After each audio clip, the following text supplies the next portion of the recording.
Bernstein, and in this video I'm going to provide you with some basic information about John Winthrop, the Puritans, and a model of Christian charity. Now, the very first thing that you should really know is that you're not reading what is traditionally considered a work of literature. That is, you're not reading a work of fiction. Rather, you're reading a lay sermon. That is, a sermon that was not written by a minister. John Winthrop was a Puritan lawyer who was born, raised, and educated in England. Since I mentioned that he's a Puritan, let me give you what's probably the world's briefest overview of the Puritans, who were a group of religious believers who emerged out of the Protestant Reformation, which began in the 16th century in Europe. And you might not know this, but the word Protestant, it derives from the Latin word for protest. And so what the people involved in the Protestant Reformation were doing was protesting the abuses of the Roman Catholic Church and really calling attention to the way that the church and the clergy were setting themselves up as an intermediary between man and God. And so people like Martin Luther, who's a major figure in the Protestant Reformation, really emphasized how the Bible was the only true source of authority. So instead of having the church or the members of the clergy being the ultimate authorities, you're really getting this more purified relationship between man and God.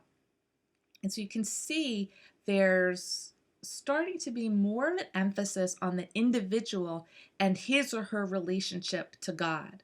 So there is, even though the Puritans were, always considering themselves sort of beneath God and not very good because they're sinful, they're plagued with these sins and these corruptions within their souls, there was this streak of individualism within the Puritan movement. So the Puritans were part of the Protestant Reformation, but they were seeking like an even greater degree of purification.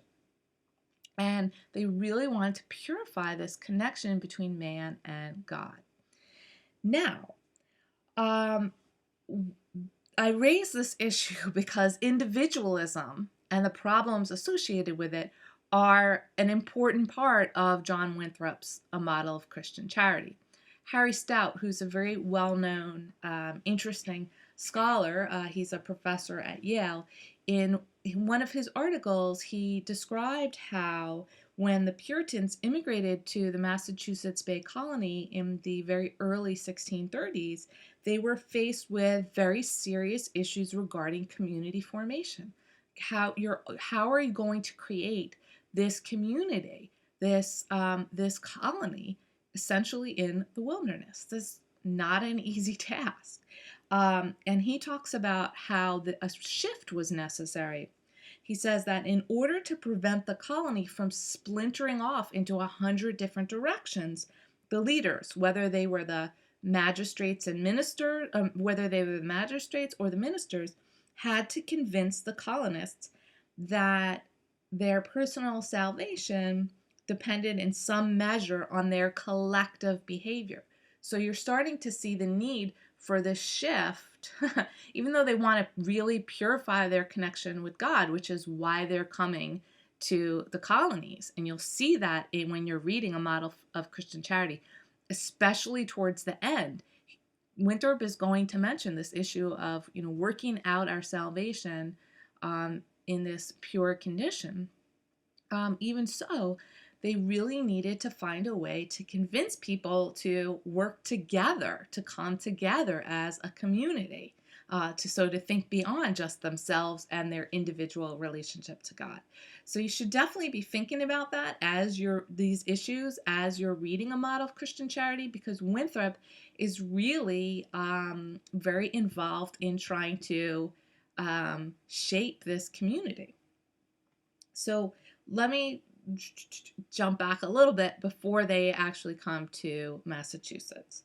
So to make a really long story short, in the 1620s in England, the Puritans were becoming more and more subject to persecution, and were getting worried, and were really looking for a way to practice their religious beliefs without this threat of persecution and punishment.